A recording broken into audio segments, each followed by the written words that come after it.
ఎర్రచందనం మొక్కలు అంటే వెంకటేశ్వర స్వామికి గాయం తగలటం కారణంగా ఆ రక్తంతో పెరిగినటువంటి మొక్కలు అని ఒక కొత్త సుభాషితాన్ని ఆయన చెప్పటం జరిగింది. ఈ అడవిలో మొక్కలు నాటటం ఏందో ఎవరికి అర్థం కాల. ఇప్పుడు పవన్ కళ్యాణ్ గారు అంటే అడవుల్లో, దట్టమైన అడవుల్లో చెట్లు నాటుతారు, బాగా పొంగి పొరలేటువంటి నదుల్లో నీళ్లు పోస్తారు, నల్ల కళ్ళద్దాలు వేసుకొని 2 లక్షల రెండో పుస్తకం చదువుతారు అని జనం అనుకుంటున్నారు. దాదాపు 2.5 లక్షల టన్నుల ఎర్రచందనం దుంగల్ని ఆయన చూడడం జరిగింది. ఆ చూసినటువంటి ఆ ఎర్రచందనం దుంగలన్నీ కూడా వైఎస్ఆర్ కాంగ్రెస్ పార్టీ పాలనలో జగన్మోహన్ రెడ్డి గారి నేతృత్వంలోనే పట్టుకున్నటువంటివి. మీ హయాంలో ఒక్క దుంగ కూడా మీరు పట్టుకోలా. దాన్ని గురించి మీరు చాలా గొప్పలు చెప్పుకుంటున్నారు. వెంకటేశ్వర స్వామికి గాయమైంది, ఆ రక్తం ద్వారా పుట్టినటువంటి చెట్లు ఎర్రచందనం దొంగలు అనేటువంటి కొత్త విషయాన్ని చెప్పటం తప్ప ఏంటి దీని అర్థం? మీరు ఫోటోల కోసమని పోజులు ఇవ్వటానికి పుస్తకాలు చదువుతున్నారా, లేకపోతే కొత్త విషయాలు చెప్పటానికి మీరు ప్రయత్నం చేస్తున్నారా? ఎవరికి కూడా అర్థం కాకుండా మీ పర్యటన అంతా కూడా ఆద్యాంతము ఆశ్చర్యకరం కలిగించే రీతిలో కొనసాగింది.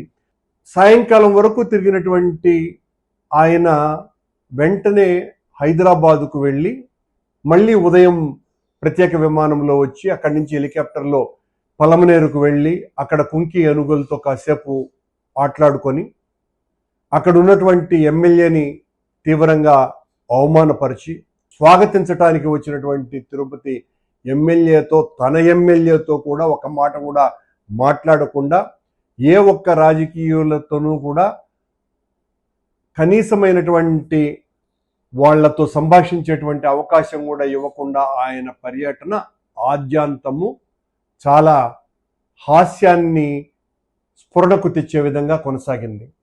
తిరుపతిలో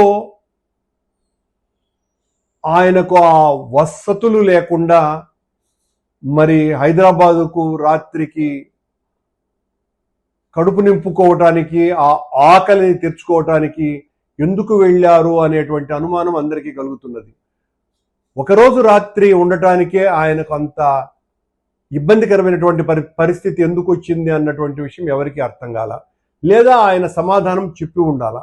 మీ పర్యటన వల్ల తిరుపతి ప్రజలకు ఏ రకమైనటువంటి ప్రయోజనము జరగకపోగా, మీరు దిగిన పక్కనే వరదయ్యపాళెంలో ఒక చెరువు తెగిపోయి 100 పశువులు చనిపోతే, మీరు ఆ గోవులు చనిపోతే, మీరు హిందూ ధర్మ పరిరక్షణ కోసమని నడుం బిగించినటువంటి వ్యక్తిగా ఆ గోమాతలు చనిపోయినటువంటి దానికి పరామర్శకు కూడా ఆ ప్రజల దగ్గరికి మీరు వెళ్ళకపోయారు.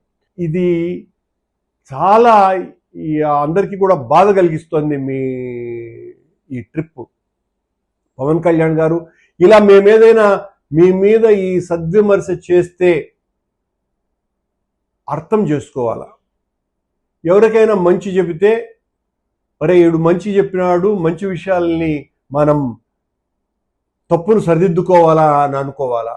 కానీ మీ వాళ్ళు అదములు అర్థం కాకుండా కసురుకుంటారు, లేకపోతే కోట్లాడతారు, మా మీద పడతారు. మరి మీరు మీ జన సైనికులో ఎలా రెస్పాన్స్ అవుతారో మాకు తెలియదు. కానీ మీ పర్యటనలు భవిష్యత్తులోనైనా ప్రజలకు ఉపయోగపడే విధంగా, అర్థవంతంగా, ఇప్పటికే మీ మీద మీ కార్యకర్తల్లో కూడా చాలా అసహనం ఉంది. ఆ అసహనాన్ని పోగొట్టే విధంగా మీరు కూటమిని కాపాడటానికి ఎంత శ్రద్ధ చూపుతున్నారో, మీ జన సైనికుల్ని కాపాడుకోవటానికి కూడా శ్రద్ధ చూపించవలసిందిగా కోరుతున్నాను.